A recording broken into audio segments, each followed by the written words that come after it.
Quando o Império Romano entrou em colapso no Ocidente, a Europa mergulhou em um período de fragmentação política profunda.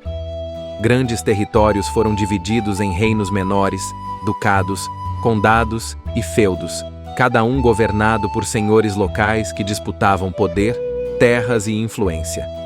Nesse novo mundo medieval, onde a autoridade central era fraca ou inexistente, a espionagem voltou a se tornar algo essencial para sobreviver. Não havia impérios sólidos garantindo estabilidade. Havia desconfiança, alianças frágeis e traições constantes. Castelos começaram a dominar a paisagem europeia, não apenas como símbolos de poder, mas como centros de vigilância. Cada castelo era um ponto estratégico, construído para observar rotas comerciais, controlar territórios e proteger recursos. Mas, ao mesmo tempo, eram ambientes fechados, cheios de intrigas internas. Quanto maior o castelo, mais bocas para alimentar, mais soldados para pagar e mais pessoas com ambições escondidas. A espionagem medieval nasceu tanto fora quanto dentro dessas muralhas. Diferente da antiguidade, onde muitos espiões eram enviados formalmente por estados organizados, na Idade Média a espionagem era muito mais pessoal. Reis espionavam reis, nobres espionavam nobres. Até membros da mesma família espionavam uns aos outros. Informações não eram coletadas apenas por agentes treinados, mas por qualquer pessoa que tivesse acesso privilegiado a conversas, corredores e segredos. Mensageiros desempenhavam um papel central nesse mundo. Eles viajavam longas distâncias carregando cartas seladas, ordens militares e acordos diplomáticos. Mas nem sempre eram apenas mensageiros. Muitos liam as mensagens que transportavam, memorizavam trechos ou simplesmente observavam o ambiente por onde passavam. Sabiam quais castelos estavam reforçando defesas, quais vilas estavam empobrecidas e quais regiões estavam prontas para a revolta. Um mensageiro atento podia ser mais valioso do que um soldado armado. As cartas, aliás, eram uma das maiores vulnerabilidades da época. Não existia um sistema seguro de comunicação. Mensagens podiam ser interceptadas, copiadas ou adulteradas. Por isso, muitos governantes começaram a usar códigos simples, símbolos religiosos ou frases aparentemente inocentes para esconder informações importantes. Mesmo assim, a traição era comum. Um mensageiro subornado podia mudar o destino de uma guerra entregando uma carta ao inimigo. Dentro dos castelos, a espionagem assumia formas ainda mais sutis. Criados, cozinheiros, pajens, damas de companhia e guardas tinham acesso a informações que os nobres muitas vezes ignoravam. Conversas privadas ecoavam pelos corredores de pedra. Discussões familiares revelavam planos políticos. Um servo atento podia ouvir segredos que nenhum espião externo conseguiria. Por isso, muitos reis mantinham pessoas de confiança infiltradas na própria corte, oficialmente como serviçais, mas secretamente como informantes. As intrigas de corte eram constantes. Um herdeiro podia conspirar contra o próprio pai. Um irmão podia planejar a queda do outro. Casamentos não eram apenas alianças amorosas, mas movimentos estratégicos.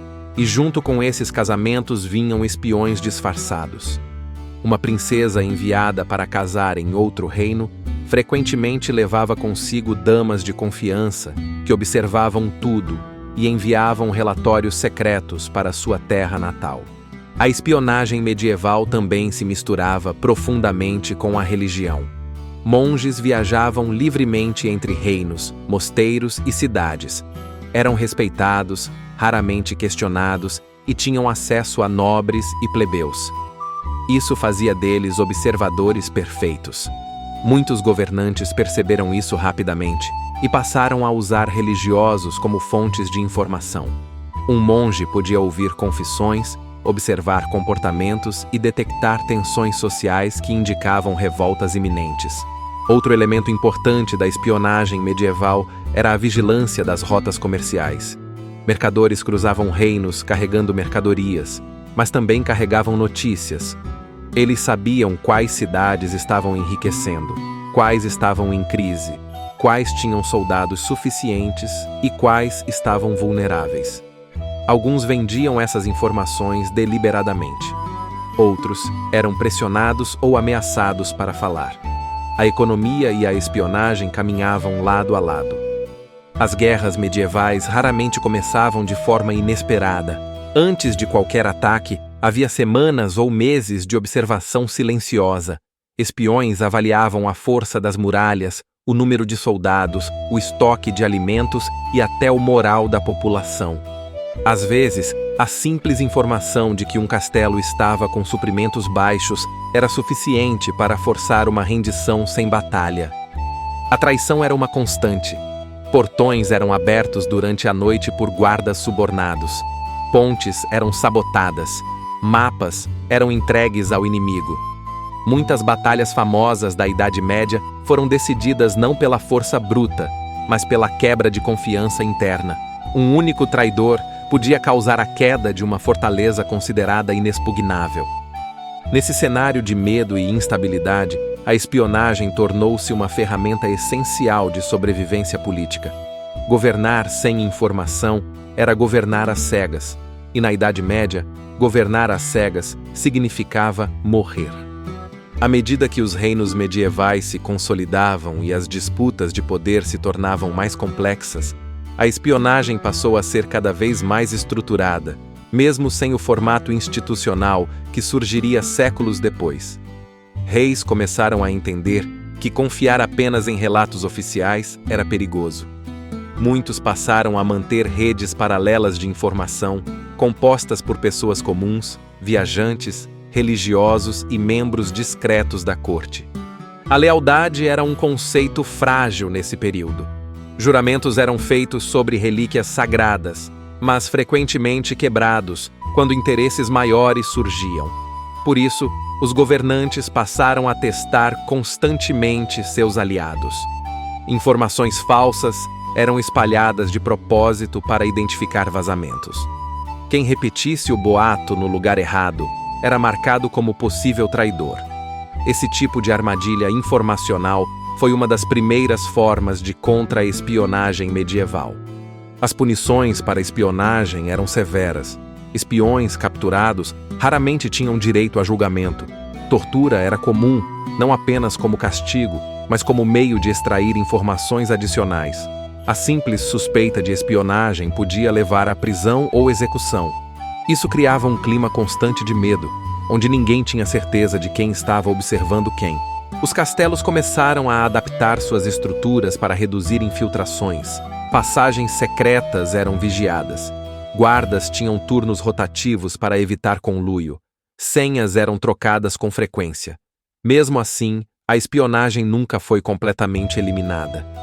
Quanto mais fechada era uma fortaleza, mais valiosa se tornava a informação que saía de dentro dela. As cortes reais se tornaram centros intensos de espionagem. Banquetes, festas e cerimônias religiosas eram oportunidades perfeitas para observar comportamentos e alianças. Quem se sentava ao lado de quem conversava em voz baixa, quem evitava certos olhares, tudo era analisado. Um gesto errado podia levantar suspeitas. Uma ausência podia indicar conspiração. As mulheres desempenharam um papel silencioso, porém crucial, na espionagem medieval. Como damas de companhia, esposas, viúvas ou conselheiras, tinham acesso a informações que homens armados jamais teriam. Muitas eram usadas como intermediárias de mensagens secretas, pois despertavam menos suspeita. Em alguns casos, foram responsáveis por revelar conspirações inteiras, alterando o curso da história. A espionagem também foi essencial nas disputas entre reis e a nobreza. Barões frequentemente conspiravam contra seus próprios soberanos. Para se proteger, os reis mantinham informantes entre a aristocracia. Esses informantes alertavam sobre reuniões secretas, alianças perigosas e planos de rebelião. Em resposta, os nobres também espionavam o rei, criando um ciclo constante de vigilância mútua. Durante cercos prolongados, a espionagem atingia seu auge.